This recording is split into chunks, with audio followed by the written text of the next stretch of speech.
Yo, how's it going? Appreciate you clicking on the video. Yeah, if you're looking for a bit of an edge on everybody else who's using the scrubby ass default controller settings, you've come to the right place. That said, this shit's not gonna automatically transform you into a god, but I have to say that it's a big improvement on default controllers, mainly because they offer way more in the way of maneuverability, speed, the fuck was the other one? Mobility! Right, mobility as well.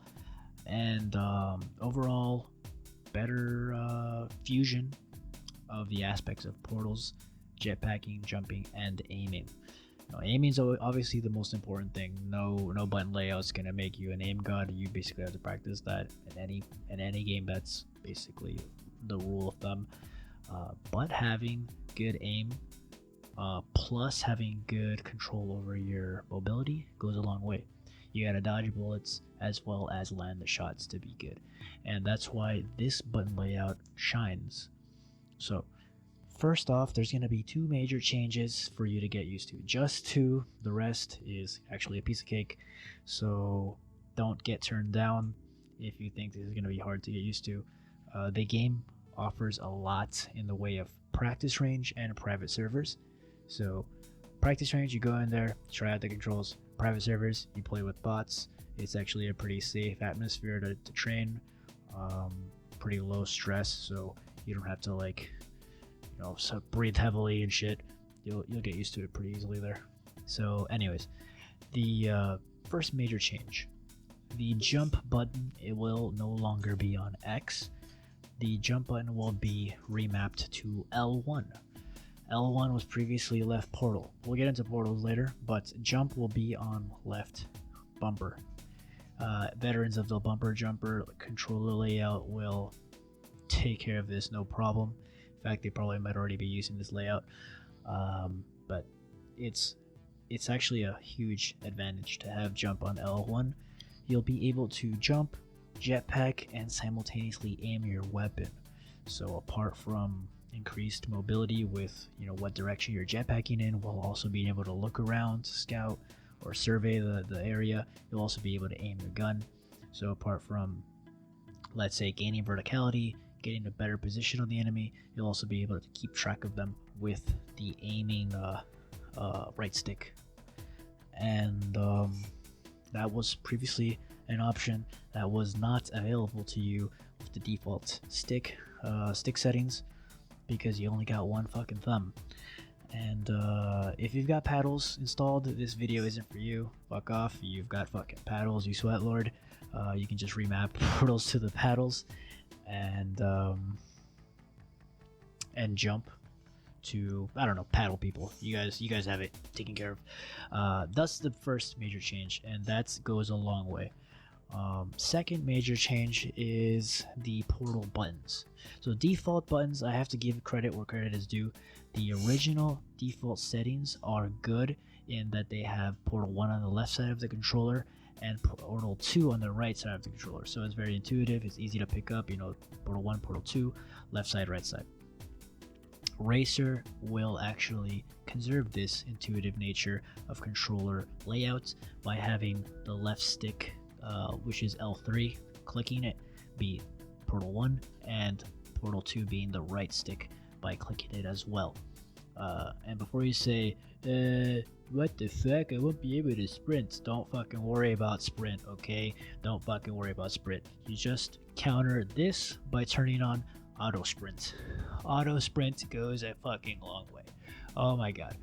You have no reason to not sprint in this game. In fact, you have no reason to not sprint in any game except for games where there's penalties for sprinting. Like if you're sprinting, you won't be able to aim down sights as faster, or there's like a pause in between where you have to lift up your gun and actually shoot your target.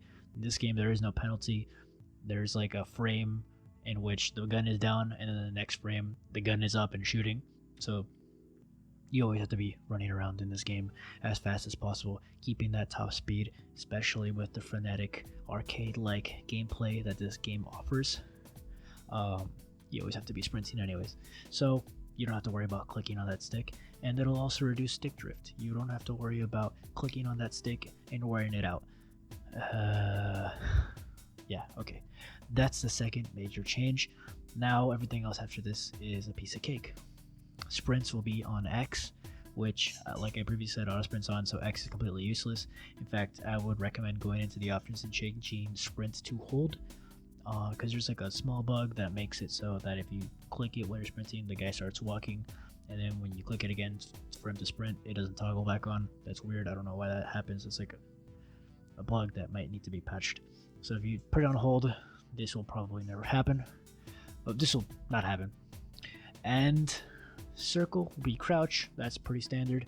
Melee will be R1. Halo Reach veterans know that R1 was melee back then as well, so it'd be easy to pick up. But these three buttons can be remapped to whatever you want. It's your preference. And everything else is the same. Portal closing buttons are the same. They're on the D-pad, left and right. Switching buttons and reloading, action, everything is the same. This button layout basically ensures higher mobility, higher jump and jetpack maneuverability, the ability to aim while you're maneuvering on the jetpacks.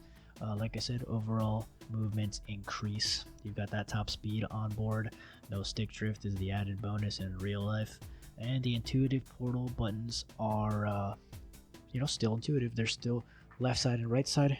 The other controls are remapped and have the portals kind of in awkward places.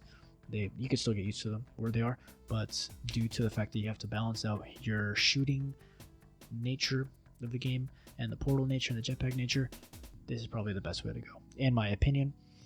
That's the optimal controller for me. Like I said, it's really not that hard, especially with private servers and practice range. Once you get your controller set up working for you, you can jump online and stomp on some bitches, some scrubs.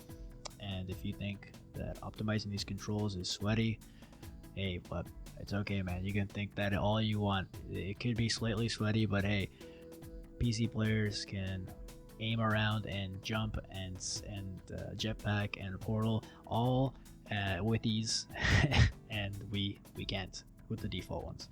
So it might be sweaty, but it may just be evening the playing fields, honestly, in my view.